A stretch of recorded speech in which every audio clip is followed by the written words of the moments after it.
from the Hussman School of Journalism and Media at the University of North Carolina at Chapel Hill, covering the full range of Tar Heel athletics.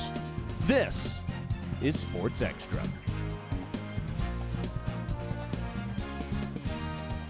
With their face-off against TCU looming this Monday, Carolina football is gearing up for another exciting season. Duke and NC State won their home openers last night, but all eyes in the Triangle are fixed on the Tar Heels, and for good reason. That's right, Bethany. There's a new sheriff in town, and his addition to the team has rocked the program and our campus. But more about that later. Good morning and welcome to Sports Extra. I'm Charlie Costal. And I'm Bethany Pryor.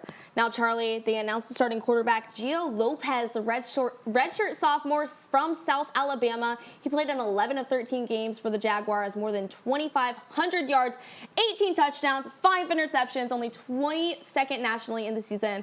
But with the right guidance, I think that he can be a big player for the Tar Heels. Yeah, I'm really excited to see how the transfer from South Alabama to UNC goes, especially considering the new sheriff in town. Yeah, I'm really excited to see what Bill Belichick is able to do with Gio and how he can lead the Tar Heels to maybe a victory on Monday. But let's see what Gio Lopez had to say. It feels nice, to earn it, finally get announced, of course. Kind of feels good to call my dad, after getting announced, just tell him, we got one part going, now it's time to, go win some games.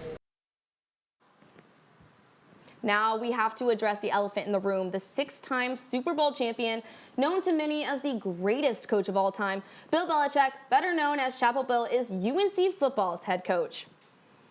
Since UNC introduced Belichick as its new head coach in December, he's built a powerhouse staff.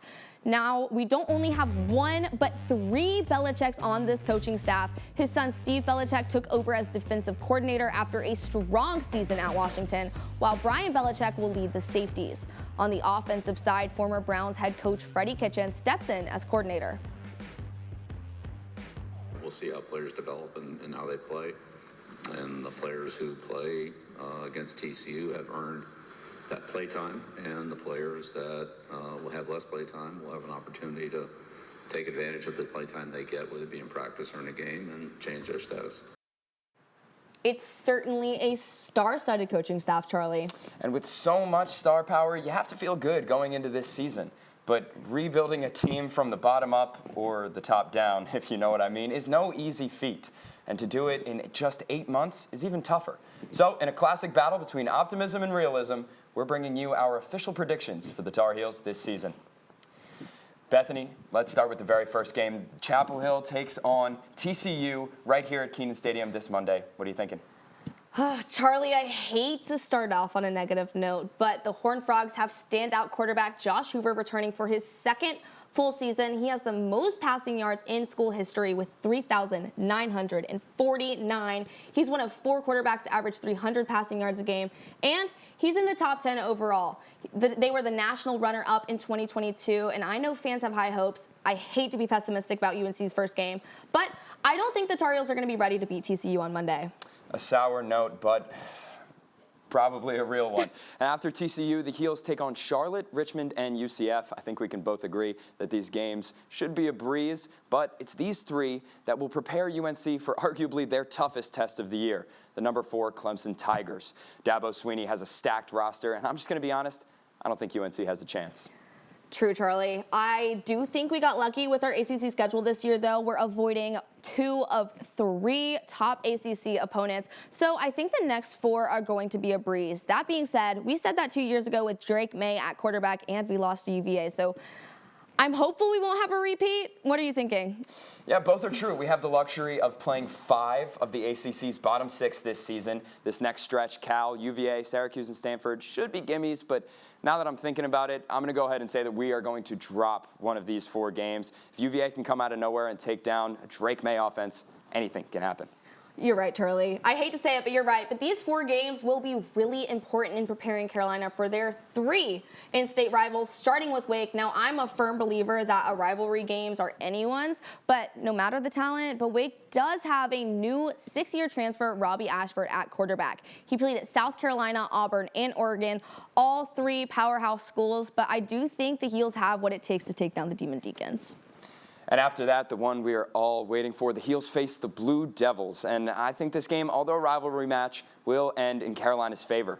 Duke has only 9 transfers coming to the field this year. Head coach Manny Diaz defended this position by saying that the culture of the program is to keep players around. And I know a lot of football still has to be played before we can truly predict this matchup. But I think our recruitment is going to give us enough momentum through the season that we can light that bell tower blue.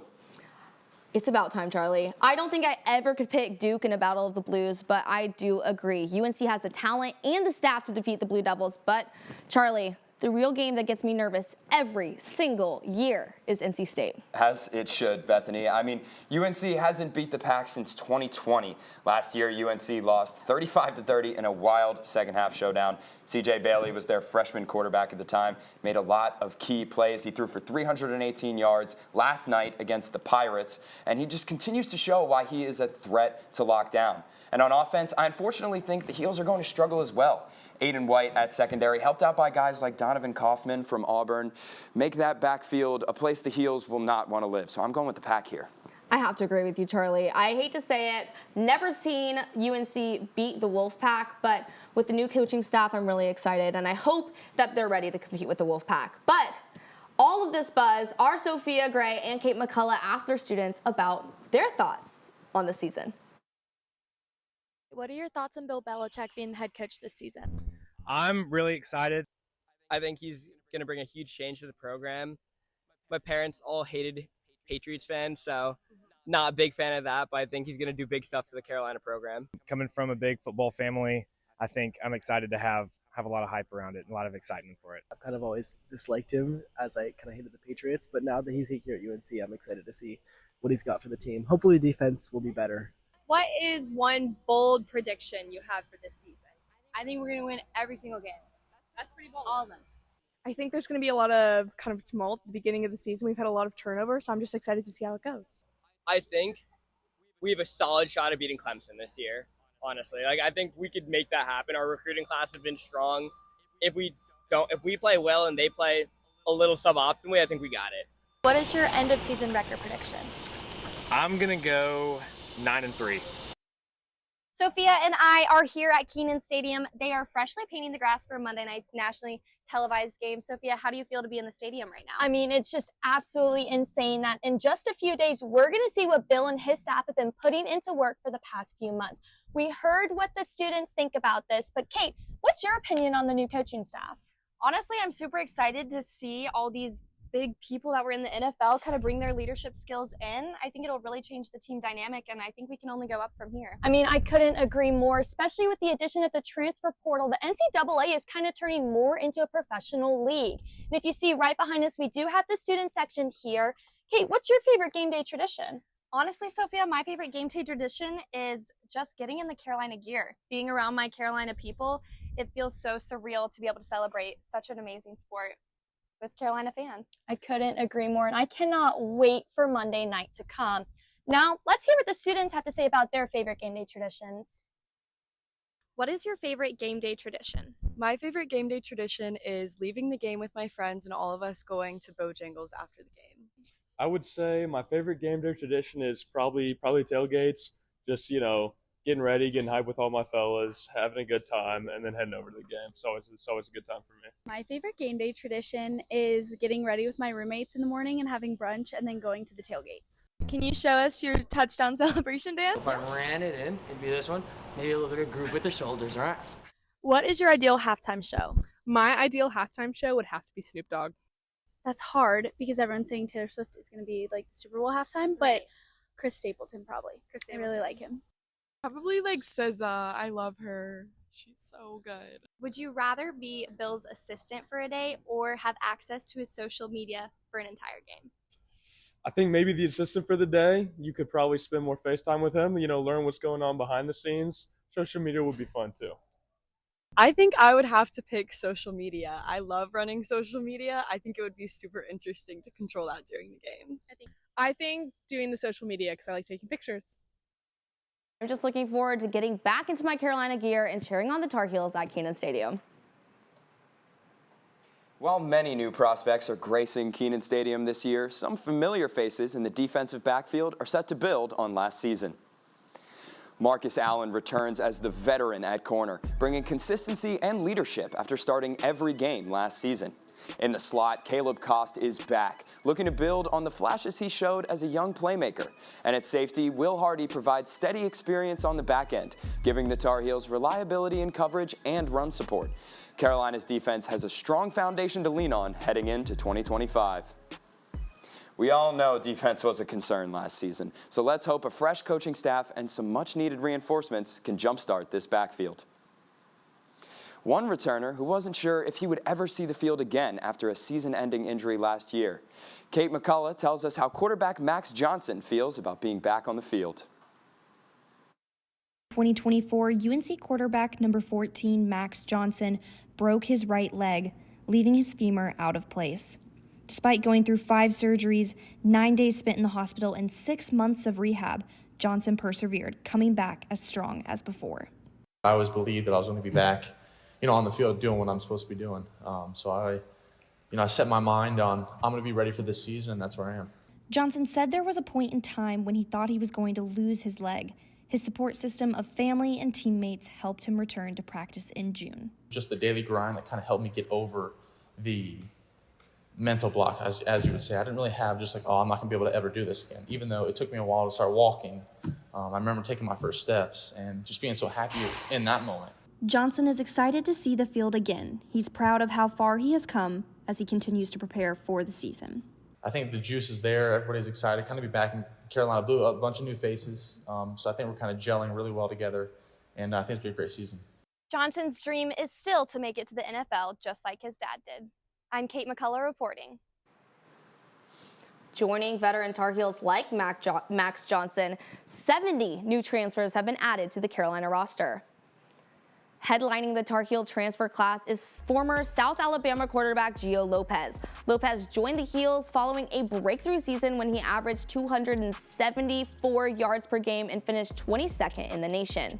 On defense, Washington transfers Kamori House and Thaddeus Dixon looked to revamp the front line that struggled in past seasons. Last season, House earned freshman All-American honors and recorded 35 tackles in 12 games, while Dixon earned All Big Ten honors with a career high of 8 tackles against Michigan.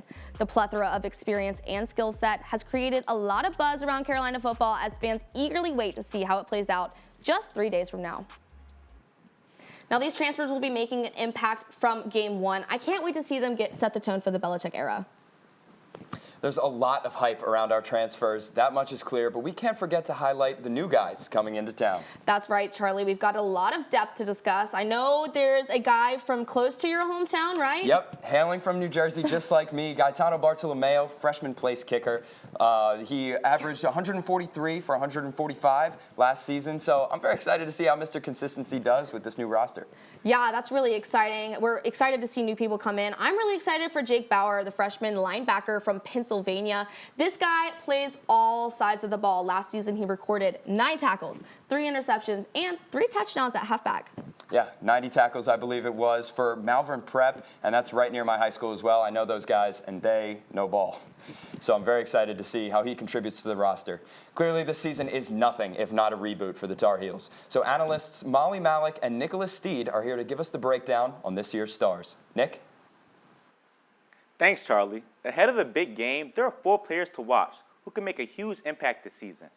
Let's start with the offense. Molly, what do you think about transfer quarterback Gio Lopez? Well, Gio Lopez from South Alabama is huge for the program. You know, they tried to replace Drake May last year, and they didn't find much success, but Gio Lopez has both the arms and the legs to make plays pretty much anywhere on the field. I mean, he's truly a dual threat, and as Belichick's one of his top transfers, I think that he's going to, prove a future where he can make an instant impact.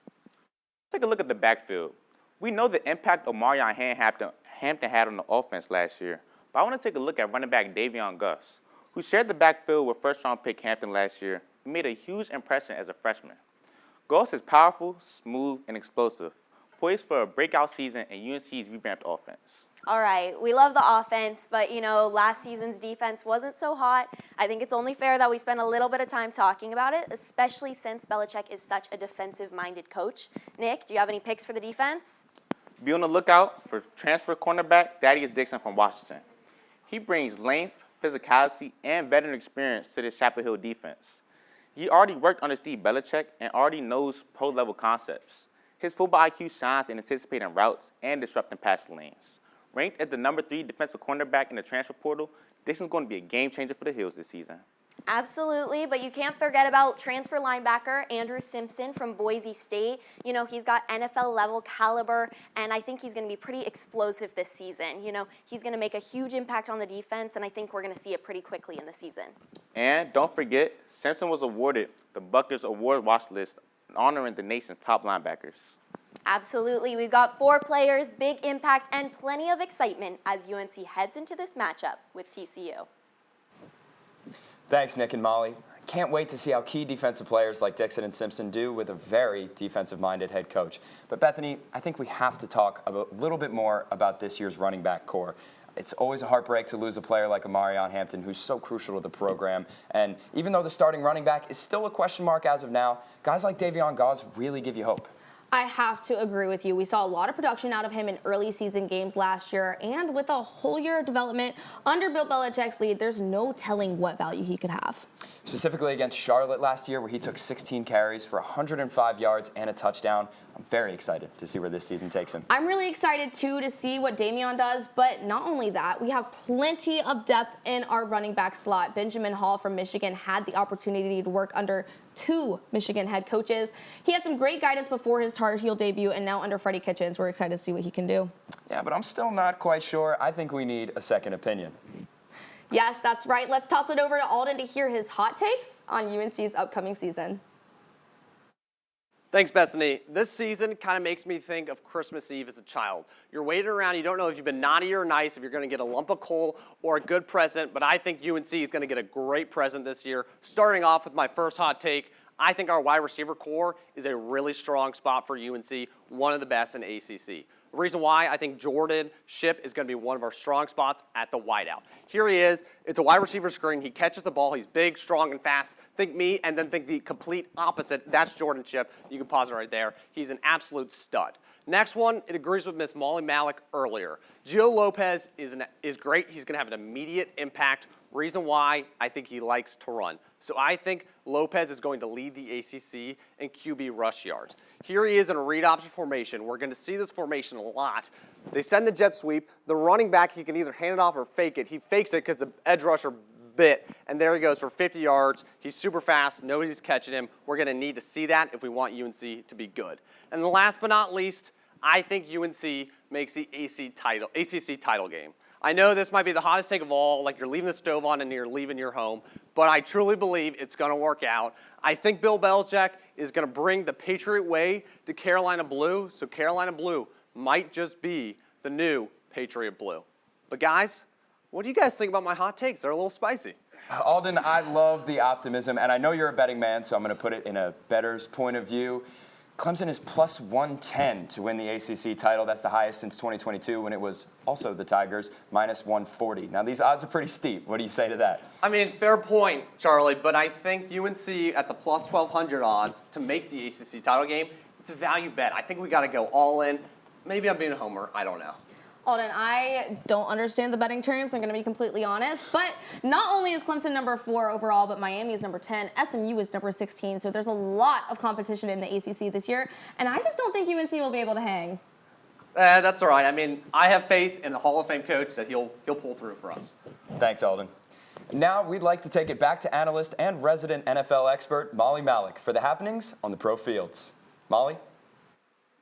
Thanks, Charlie. Former UNC running back Omarion Hampton is set to start his rookie NFL season next Friday against the Chiefs.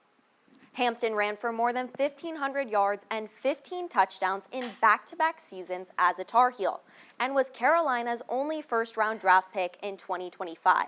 He was the second running back off the board when the LA Chargers selected him with pick 22. Hampton is the Chargers' second-string running back and rushed for 21 yards in the preseason on 4 carries alone. In fact, Omarion Hampton was the only one from his rookie class to make the 53-man roster. And the last few weeks have been a whirlwind of buzz around the NFL talent on UNC's campus. But let's not forget about our Tar Heels making noise on the professional scene.